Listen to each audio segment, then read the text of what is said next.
Auteur et réalisateur, disons je suis cinéaste et voilà. Alors pour les profanes que nous sommes, quel est le sens aujourd'hui de cette présentation?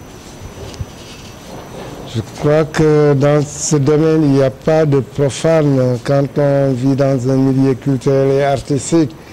Je crois que ici ce qui est important c'est la compréhension parce que c'est une communication au niveau de l'image, du son et au niveau des dialogues.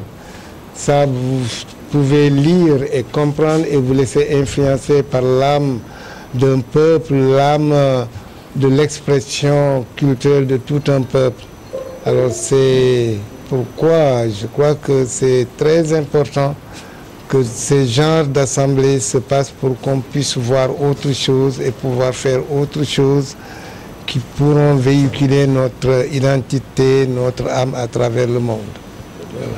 Et quel message quand même pour les acteurs culturels par rapport justement à l'environnement international qui impose de promouvoir nos valeurs? Vous savez que l'acteur culturel a une mission, ça on le dit toujours.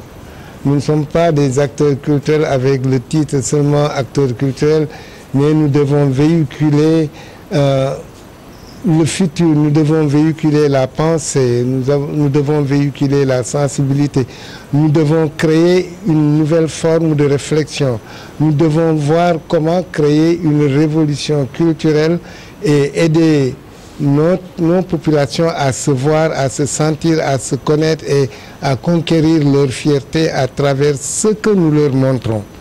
Et je crois que ça, c'est la mission qui est allouée à tout acteur culturel, à tout artiste, que ce soit musicien, cinéaste, comédien ou metteur en scène, et même au niveau des auteurs. Et cette mission, qui est très difficile, doit être comprise par l'ensemble des autorités et des grands décideurs pour qu'on puisse enfin mener cette nation vers d'autres sphères à travers le monde. Et voilà ce que j'appelle la mission culturelle d'aujourd'hui. De façon concrète, quels sont les mécanismes mis en place pour vraiment promouvoir en quelque sorte le cinéma à travers la tradition orale? Vous savez, la tradition orale a été plus ou moins négligée parce que cette tradition a été toujours bloquée par cette forme d'expression occidentale.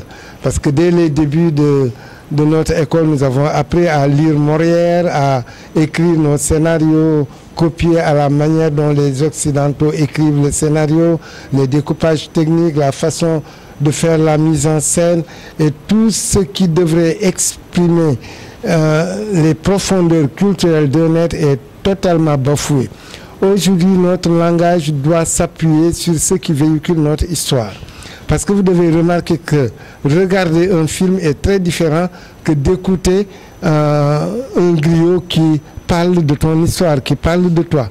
Su lay géwél di tagg sa yaram day daw da nga koy yëg siddit boobu day jóg ci yow siddit boobu loolu di jóg ci kaw ba yëngal sa siddit loolu le représente partout. Loolu nag c'est ce qu'on doit étudier dans nos films pour créer un autre langage capable de nous galvaniser et de créer l'admiration aussi chez les autres. Les autres peuples doivent fournir l'effort que les Africains ont fourni pour les comprendre. Donc il faut aller vers eux. Ce film, ce truc italien, j'y ai pensé, j'ai dit que mais les Italiens, ils parlent trop. Donc, je crois que traduire la tradition orale en italien pourrait nous faire découvrir autre chose. Et heureusement, ils ont beaucoup aimé cette expression. Et je crois qu'il fait partie des premiers pays qui a décidé maintenant de coproduire avec le Sénégal. Et ça a été en Allemagne aussi, parce que le film s'intitule Der Gesang des Gewehr. Et ça a été montré en 1985 pour inaugurer le centenaire de la conférence de Berlin. Parce qu'il y avait une forte réunion où l'on devait parler du nègre, de l'Afrique divisée et consort. Mais lorsqu'on a montré des extraits de cette pensée, à l'époque j'étais très jeune, ça a un peu changé le courant des débats. Et c'est ça que nous devons continuer. Aujourd'hui, l'Amérique se pose des questions. Est-ce qu'il faut faire ce film en Afrique ou bien le faire aux États-Unis? Il faut le faire aux États-Unis. Il faut enseigner l'Américain à exprimer son histoire. Il faut qu'il sente ce que lui a légué ses ancêtres en anglais, en slang, leur langue afro-américaine. Et c'est à partir de là-bas qu'on pourrait découvrir cette négritude qui est cachée en eux. Une dernière question. Oui. L'industrie culturelle demande de l'argent. Comment Oui. est-ce que vous allez vous mobiliser pour avoir les moyens pour réaliser ce nouveau concept de la culture africaine? Oui, j'aurais bien voulu que l'État comprenne cela parce qu'il investit dans plusieurs industries. Bon, il paraît que l'État a donné 2 milliards pour le cinéma, mais ce qui est en train de se passer est que dans tous les festivals où le cinéma sénégalais a été primé, ne sont pas des cinéastes réellement sénégalais. La France fait de telle sorte qu'il essaye de métisser la production sénégalaise en créant ses propres réalisateurs et ses propres cinéastes, et avec un financement qui leur permet de dominer ces films et de les projeter et de les contrôler selon leur vision personnelle. Et je crois qu'il est temps maintenant qu'on ne soit plus obligé de réaliser des films sur commande ou bien de réaliser des navets. C'est bien de réaliser des navets, mais il faut qu'ils soient des navets que nous pouvons nous autres consommer et que nous avons récoltés dans nos propres jardins maraîchers. Il est temps que l'État se réveille. Depuis plus de 7 ans, il me parle de ces moyens financiers, de ces 2 milliards, mais j'ai l'impression que ces 2 milliards sont passés ailleurs.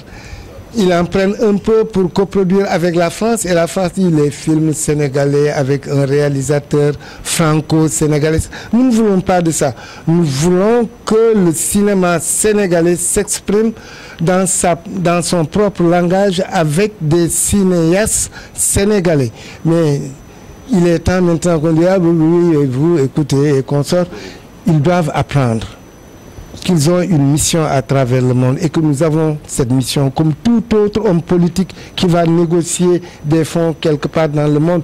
Nous avons besoin de négocier et d'implanter notre âme à travers les âmes des autres. Nous en avons assez de vivre dans ce couloir des âmes torturées et dominées et aller vers la mort de notre culture. Voilà.